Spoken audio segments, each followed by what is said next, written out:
இதை வேணால் நான் பண்ணி கொடுக்கலாமே ஒழிய நான் வந்து இது பக்காவாக நீக்கிடுவேன்னு கேட்டால் கிடையாது. அதே மாதிரி நான் வந்து படிக்கும்போதே வந்து மக்களுக்கு நல்லது செய்யணுங்கிறதுக்காக தான் இந்த செய்வினை இந்த இந்த இந்த விஷயத்தை, இந்த பிளாக் மேஜிக் பற்றின விஷயத்தை நான் கற்றுக்கிட்டேனே தவிர நான் வந்து மக்களுக்கு கெட்டது செய்யணுங்கிறதுக்காக இதை கற்றுக்கல.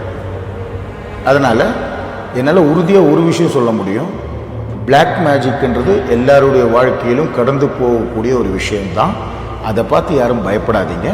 அதுக்கு வந்து வெளியேற்றுறதுக்கான சொல்யூஷன், அதை வந்து எப்படி வந்து யார் எதுக்காக என்ன பண்ணாங்கன்ற விஷயத்தில் என்ன மாதிரி கொஞ்சம் எக்ஸ்பீரியன்ஸ் இருக்கவங்கள்ட்ட நீங்கள் கொஸ்டினாக கேளுங்க, நான் உங்களுக்கு ஆன்சர் கொடுக்குறேன். நீங்கள் அதை வந்து பார்த்து அதுக்கு என்ன சொல்யூஷன் இருக்குதோ நான் என்னால் முடிஞ்ச ஹெல்ப் நான் பண்ணுறேன். ஸோ இதுக்காக நீங்கள் யாரும் எனக்கு ஒரு பைசா காசு கொடுக்க வேண்டிய அவசியம் கிடையாது. ஏன்னா இது வந்து ஒரு சாமிக்கு எப்படி நம்ம பூஜை செய்கிறது ஒரு சேவையாக இது பண்ணுறோமோ அதே மாதிரி துஷ்ட சக்திகள் தெரியாமல் நமக்கு எதாவது கெடுதல் பண்ணியிருந்தா கூட அவங்கக்கிட்ட சாமியை விட்டுருப்பாங்களா அப்படின்னு சொல்லி கேட்குற மாதிரி இது ஒரு சேவை தான்.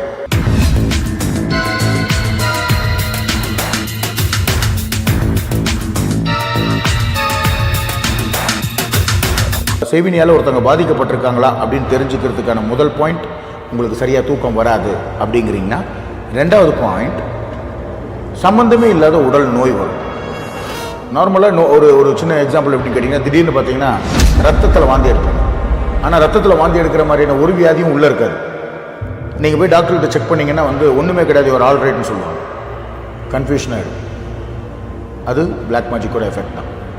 ஸோ சம்பந்தமே இல்லாத உடல் நோய் வரும், வலி இருக்காது, பிரச்சனைகள் ஒன்றுமே வெளியே தெரியாது. இதெல்லாம் நிறைய இடத்துல நீங்களும் கேள்விப்பட்டிருப்பீங்க. டாக்டர் ஹாஸ்பிட்டலே தான் இருப்பாங்க அந்த பேஷண்ட்டு. டாக்டர் சொல்லுவாங்க அவனுக்கு ஒன்றுமே ஆகலை ஒன்றுமே ஆகலைன்னு சொல்லுவாங்க. எங்கேயோ ஒரு இடத்துல வந்து இந்த பிளாக் மேஜிக் விஷயத்தை வெளியே எடுப்பாங்க. எடுத்த பிறகு பார்த்தீங்கன்னா கிட்னி கெட்டு போயிருக்கும், லிவர் கெட்டு போயிருக்கும், வந்து ஹார்ட்டு கெட்டு போயிருக்கும், எல்லாமே கெட்டு போயிருக்கும், ஆள் செத்துருவான்.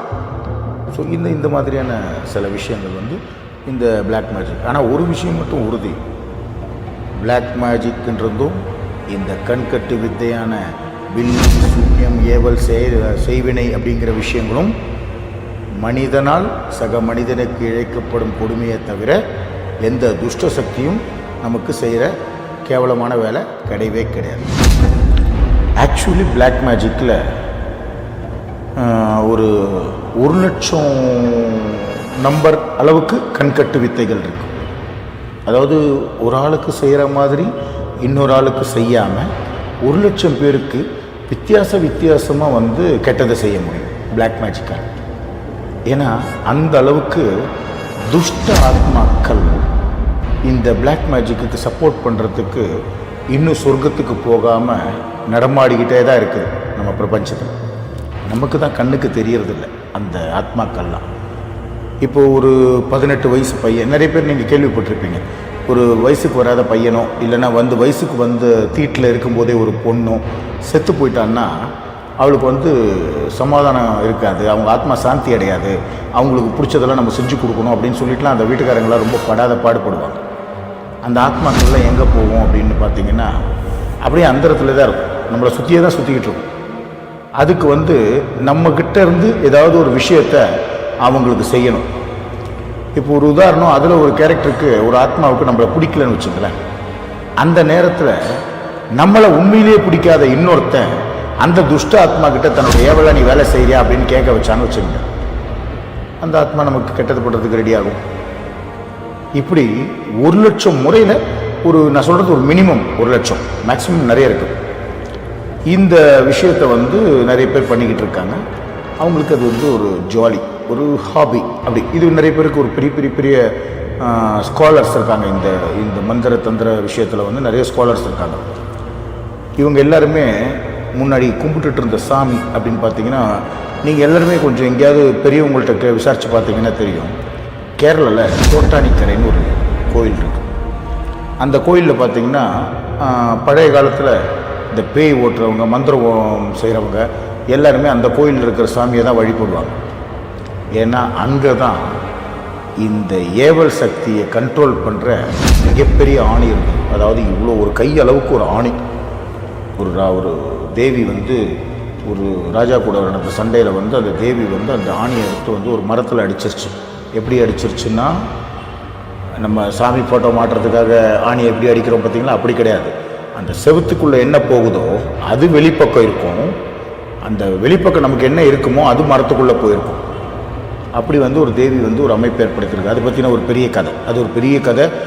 நம்ம ஒரு 50 நாள் 60 நாள் அதை பற்றி பேச வேண்டியிருக்கும்.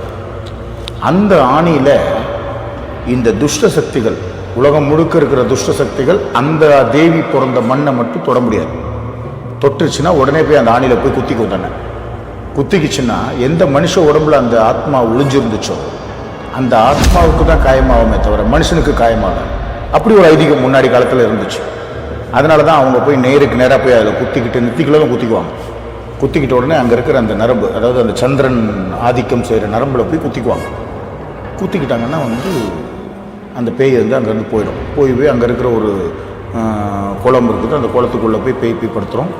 இந்த மனிதர்கள் எவர்கள் அவங்க ரத்தம் வழித்து அப்படியே மயக்கமாக இருப்பாங்க. அந்த வீட்டுக்காரங்க அவனை கூப்பிட்டு வந்து அங்கே பூஜைலாம் பண்ணி குருதி பூஜை பண்ணுவாங்க. அங்கே வந்து ஒரு 100 பேருக்கு அன்னதானம் பண்ணுவாங்க. அந்த வீட்டில் கொண்டு வந்து அந்த கேரக்டர் வச்சுட்டு அம்மனுடைய பிரசாதத்தெல்லாம் கொடுத்து அவங்கள வந்து காப்பாற்றிக்குவாங்க.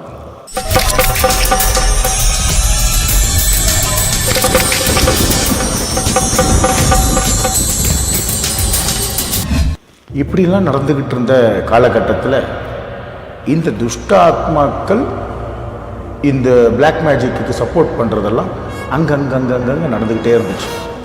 இது வந்து தனிப்பட்ட முறையில் ரிசர்ச் பண்ணுறவங்க ஒரு 1 கோடி பேர் 2 கோடி பேர் பாப்புலேஷன் இருந்த காலகட்டத்தில் ஆரம்பித்த ஒரு பிரச்சனை இது.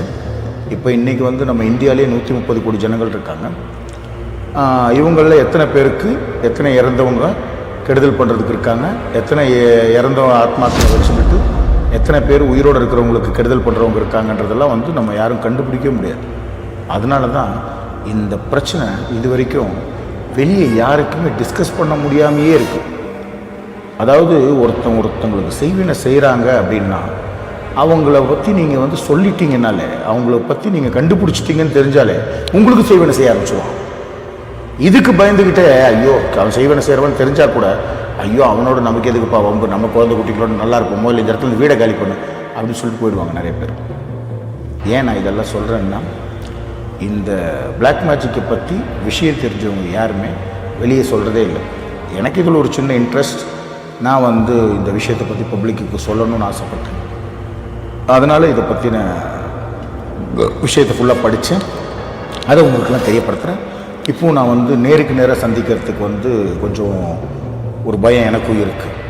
ஏன்னா இந்த துஷ்ட வேலைகள் செய்கிறவங்க அவங்க பணம் சம்பாதிக்கிறதுக்காக இப்போ இந்த பிஸ்னஸை வச்சுக்கிட்டாங்க.